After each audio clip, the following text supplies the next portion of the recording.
Política científica en México del cardenismo, por el doctor Ricardo Contreras Soto y del doctor Antonio Tena Núñez. Este, ECUSA, que son los españoles científicos en Estados Unidos, hace esta definición, la retomamos porque es operativa, es interesante y nos da muestras de qué es la política científica, ¿no?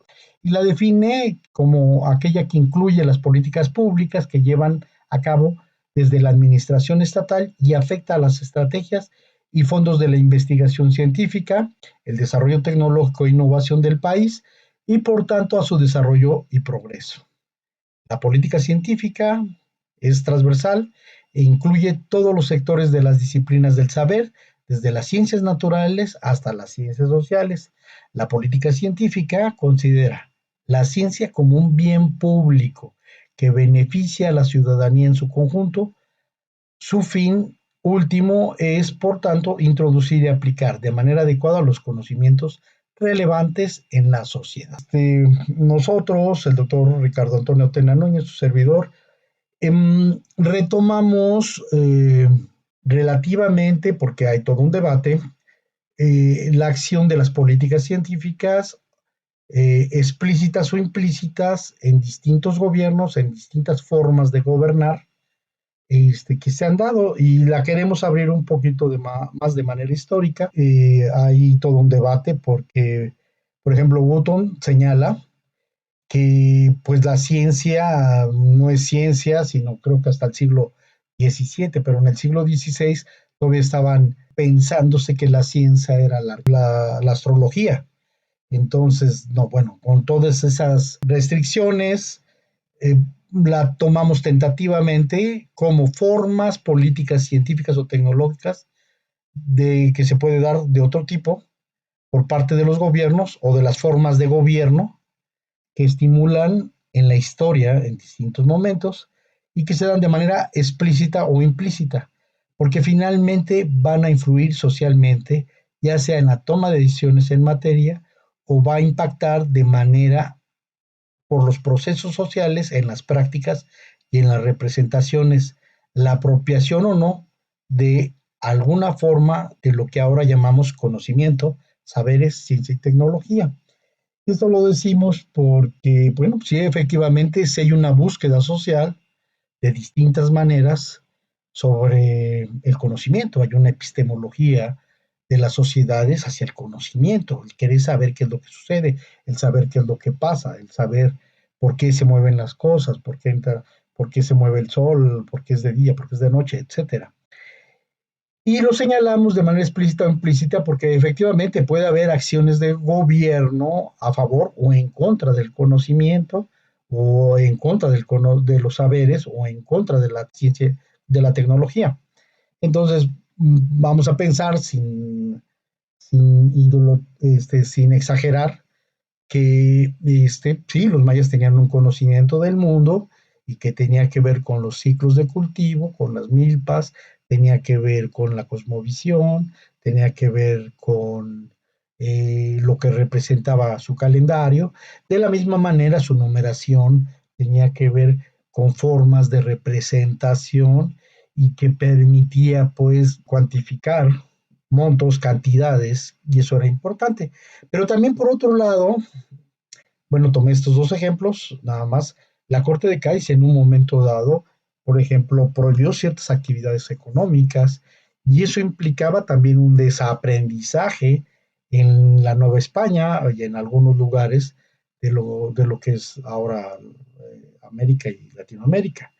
Entonces, sí hubo en esta constitución limitaciones de participación que se daban entre el centro y las periferias, por llamarlo de alguna manera, que se daban. Y por otro lado, también quiero señalar el Index, que fue un libro que prohibió la Iglesia Católica, era una prohibición de libros que se daban y que lo había expedido Benedicto XIV, ¿sí? Para prohibir ciertos conocimientos. Entonces, por eso decimos que, y esto tiene que ver con las formas de gobierno, con las formas de poder del saber que se aplicaban en distintos momentos históricos. Entonces, nos queremos entrar en esto. Recuerden que hemos trabajado la cuestión de desigualdad cultural y estas demandas que hace y señala Buenaventura de Santos de los pueblos que quieren conocer, también eso hay que reconsiderarlo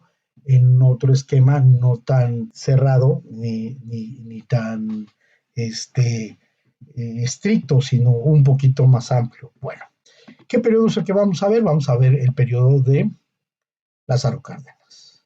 Entonces, los primeros intentos del Estado mexicano por estimular y planear el desarrollo de la investigación científica y vincularla con objetivos de desarrollo socioeconómico se inicia formalmente durante el periodo presidencial de Cárdenas. De acuerdo a Rosalba Casas, de la revista Sociología, y esto lo escribió en 1983. Bueno, pues pero ya dijimos que no hay, ahí no queda. Vamos a ver periodos anteriores de la supuesta política científica implícita que se va dando anteriormente. Bueno, en 1934 se reforma el artículo tercero constitucional estableciendo la educación que impartiría el Estado, que sería socialista en el sentido de que excluiría toda doctrina religiosa de sus contenidos y buscaría combatir el fanatismo presentado a los estudiantes un concepto racional, exacto y científico del universo y la sociedad.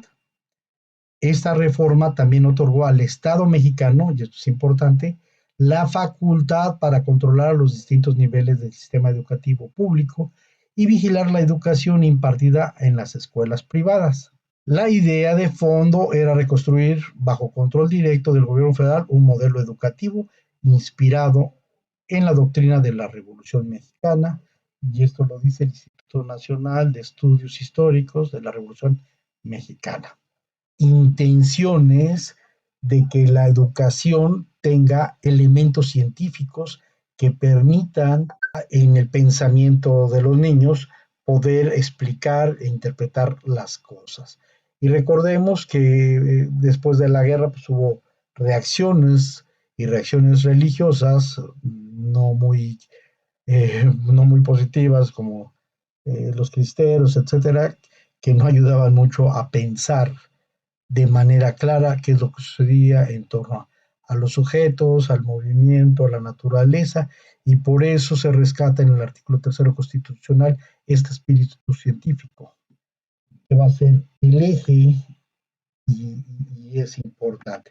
Y por otro lado, no privatizar la educación, se la deja a rectoría del Estado. Y esa es su importancia. Y esa es la importancia de que gente que esté a cargo o que esté diseñando, pues tenga conocimientos. Entonces, a Cárdenas esta idea fue muy importante. Claro, había varios pensadores, pero aquí ya se instituyó en el artículo tercero constitucional, claro, después de la revolución, pero con mayor claridad en este periodo. En 1936, el general Cárdenas del Río, presidente de la República, da vida al Instituto Politécnico Nacional. La finalidad es la de atender en forma más específica las necesidades técnico-industriales que requiere el país. Su tarea primordial es generar ingenieros y técnicos en áreas especializadas que fortalezcan el desarrollo de la nación. Por ello, el instituto toma un gran impulso y la demanda de la juventud para ingresar a sus espacios y crece de manera exponencial. El tecnológico crece. Acabo de ver un texto de Octavio Paz donde decía que no tenía una perspectiva científica. Está equivocado Octavio Paz, que paz descanse, no tenía, el general Lázaro Cárdenas tenía una visión social y la importancia de la formación técnico-industrial en el país y que era necesario, así como ir potencializando en la estrategia de la nación las distintas industrias y la tecnología al servicio pues, de la sociedad que pudiera mejorar las condiciones sociales y económicas. Muy bien. Por el otro lado, estaba la cuestión de Ferrocarriles Nacionales de México y en junio de 1937, nacionalizó a Ferrocarriles para construir la empresa Ferrocarriles Nacionales de México. Aunque gobiernos previos ya habían tomado cierto control, que las empresas ferroviarias del Estado poseía desde 1908 el 51% de las acciones del ferrocarril en el país. Lo cierto es que la presencia de capitales extranjeros en ella había llevado a que el Estado mexicano perdiera los recursos y al verse presionado por extranjeros para recibir subsidios, exenciones fiscales y apoyo para controlar a los trabajadores que demandaban mejores condiciones laborales, tras la revolución, la industria ferroviaria nacional se encontraba en muy mal estado, así que fue el momento de la importancia estratégica de contar con buenas vías de comunicación y se tomó la decisión, por lo tanto, de nacionalizar a la empresa de Ferrocarriles Nacionales de México. Que posteriormente los neoliberales aquí en México la privatizan porque dicen, no, no es elemento estratégico de México. Bueno, tan es así que es un negociazo los ferrocarriles que ahora son de otro país. Lamentable, por falta de esta visión estratégica. Cárdenas y el petróleo. El 8 de marzo de 1938, tras un prolongado conflicto entre las compañías petroleras privadas y los trabajadores mexicanos, el presidente Lázaro Cárdenas comunicó la aplicación de la ley de expropiación a los bienes de dichas empresas. En la noche de ese día, el presidente dio a conocer a través de la radio las razones que lo obligaron a decretar la expropiación para normalizar la producción. Y esto es muy importante, ¿no? Cuando se da la expropiación. Ahora, fíjense que el oro negro, así también se le conocía al petróleo, era muy importante porque ya empezaba a ver los carros Forte, iba a ser, y los Rockefeller estaban haciendo, pues, y otra serie de industrias muy fuertes en Estados Unidos, sabían que el petróleo jugaba un papel estratégico a nivel internacional, nada más que en la coyuntura de las guerras es cuando sucede esta cuestión y logra pues el Estado mexicano poder apropiarse de este recurso estratégico. Sí, la medida fue un resultado de la negativa de las petroleras de cumplir con el laudo de la Junta de Conciliación y Arbitraje y el fallo de la Suprema Corte para que resolvieran los problemas de los trabajadores. Así lo explicó el propio Cárdenas en el mensaje de la Nación, diciendo, se trata de un caso evidente y claro que obliga al gobierno a aplicar la ley de expropiación en vigor, no solo para someter a las empresas petroleras a la obediencia y a la sumisión, sino porque habiendo quedado rotos los contratos de trabajo entre las compañías y sus trabajadores, por lo haberlo así resuelto las autoridades de trabajo, de no ocupar el gobierno las instalaciones de las compañías, vendría la paralización inmediata de la industria petrolera, ocasionando esto males incalculables al resto de la industria y a la economía general del país.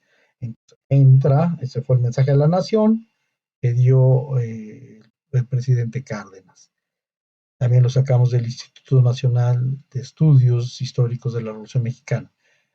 Entonces, esto fue muy importante y de verdad que fue muy importante para el pueblo de México obtener el petróleo como una situación. Ahora, también es importante el agrarismo cardenista. Y estoy señalando todo esto para que no se piense que el conocimiento y la ciencia es nada más echar porras, sino se va dando coyuntura y se va reforzando en las políticas que requiere la agricultura, la ganadería, los distintos sectores económicos y el conocimiento y otra serie de cosas que vamos a ver. Una de las demandas más sentidas de quienes pelearon en la Revolución Mexicana fue la restitución o dotación de tierras de los campesinos. Aunque el artículo 27 de la Constitución de 1917 quedó regulada la cuestión agraria, se contempló la restitución de tierras a sus dueños originales y la dotación a los campesinos que no las tuvieran. Lo cierto es que en los años previos al cardenismo hubo poco reparto por parte del Estado. La dotación y restitución de las tierras se contempló a través de la expropiación y eliminación de latifundios y alcanzó el momento de mayor trascendencia con el gobierno de Lázaro Cárdenas. La política agraria cardenista imaginaba un país en el que ejido se constituía como un régimen social capaz de liberar al trabajador del campo de la explotación y del trabajo del jornal, o sea, romper con el peonaje, y proveer la alimentación del país, aunque se suele hablar de los casi 18 millones de hectáreas que Cárdenas repartió durante su sexenio, sobre todo entre 1936 y 1938. Es importante decir que no solo se trató del reparto masivo de la tierra, sino de un cambio de perfil del régimen agrario. Se destructuró el antiguo régimen rural centrado en el latifundio y se minó el poder político de los terratenientes. Entonces, el papel de la Escuela Nacional de Agronomía, que posteriormente va a ser la conocida Universidad de Chapingo, jugó un papel muy importante. Entonces, a través de el trabajo que se iba dando en la distribución, el reparto de la distribución de la tierra de manera buscando que sea justa, también los chapingueros, antigua Escuela Nacional de Agronomía, jugaron un papel muy, muy importante en este trabajo de manera sincronizada. Bueno, Cárdenas no solamente estuvo ahí pegado solamente a las cuestiones productivistas y demás, que es fundamental e importante, sino que también del patrimonio histórico. Y la ciencia juega un papel muy importante en el patrimonio histórico. Entonces vemos a Cárdenas y el Instituto Nacional de Antropología e Historia. En 1939 aprobó el Congreso de la Unión por mandato del presidente Cárdenas el 3 de febrero.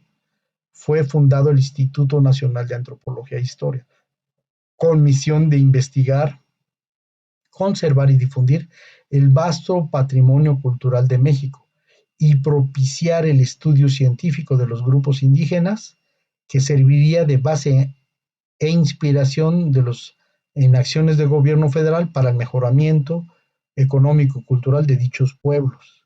Entonces, no solamente está hablando del patrimonio, sino también está hablando de los grupos indígenas y la importancia que es necesario entender, comprender, impulsar, codirigir este país con los grupos indígenas. Más adelante, el documento del INA, en el cual consultamos, dice de acercar el conocimiento de su memoria, ¿sí? El papel del INA, de la memoria histórica, a todo el público y hacer posible el goce y el disfrute de la vasta riqueza del patrimonio cultural del país, incluido el turismo motivado por la cultura. Además, representa un elemento de desarrollo económico y social, así como un medio estratégico para fortalecer los valores e identidad de las comunidades y de la identidad nacional, y para protección y puesta de valor de los bienes culturales. Entonces, este es el otro eje que va a permitir impulsar a través de la ciencia la política de Lázaro Cárdenas. Por último, bueno, hay más cosas que decir de Lázaro Cárdenas. Claro que este trabajo es limitado, pero hay cosas que son importantísimas y necesarias. Y tú dices, ¿y qué tiene que ver la política científica con la política de asilo? Pues fíjense, y esto lo sabe muy bien Estados Unidos, que es muy importante, porque el pueblo español estuvo en guerra con Franco y un ala que era muy importante, un ala progresista, estuvieron en lucha. Y bueno, pues hubo una masacre con muchos de los intelectuales, generalmente eran intelectuales y personas que estaban en contra del régimen cuasi fascista de Franco. Entonces el Comité de Iberoamericano de Ayuda del Pueblo Español se acoge a México a un número cercano de 5,000 niños huérfanos. Y sí, me tocó ver algunos testimonios donde casi las mamás, bueno, los que no estaban huérfanos, los subieron al barco. Y ya dijeron, no sé qué vaya a pasar. Y unos vieron a su familia posteriormente y ya no alcanzaron algunos a ver a sus padres en el documental de los niños de Morelia. Bueno, entonces 5,000 niños huérfanos, el gobierno de México, en una situación de solidaridad internacional, retoma, agarra a los niños en un comité de ayuda a a los niños del pueblo español, siendo solidarios, presidido por la esposa de Amalia Solórzano de Cárdenas, que también es una señora que jugó un papel muy importante y activo, ¿no? Siendo instalados en la ciudad de Morelia bajo la tutela del gobierno de México. Bueno, por el otro lado, y decía, pregúntenle a Estados Unidos, en 1937 igualmente se prepara la creación de una institución llamada, pues casi mítica por las contribuciones, la Casa de España en México, antecedente del primer Colegio de México, en cuya fundación posteriormente la ampliación fue clave para la figura del intelectual Alfonso Reyes, a través de la cual se resuelve a invitar oficialmente a varios grupos de intelectuales, científicos y artistas españoles para que puedan seguir desarrollando su trabajo en México mientras durase la guerra. Esto lo dice la revista crítica de Ciencias Sociales y Jurídicas de la Universidad Complutense.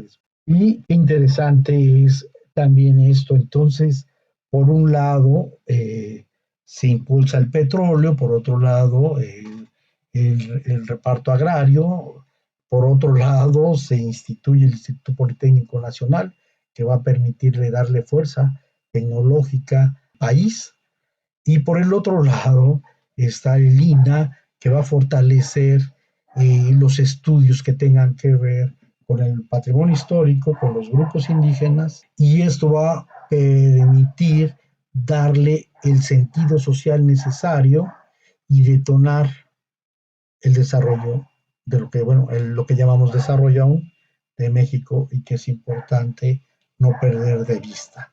Entonces, no son políticas neoliberales, no son nada más darle a los ricos, no se habla, incluso en las definiciones de los niños españoles, se habla de bienes sociales, el conocimiento. Entonces, esto es importante que se rescate para que no se confunda, y la ciencia no anda divagando, está impregnada de humanismo, o debe de estar impregnada de humanismo y de necesidades sociales y de desarrollo social, lo que se está viendo en en este ejemplo que es aquí en México. Bueno, pues muchas gracias.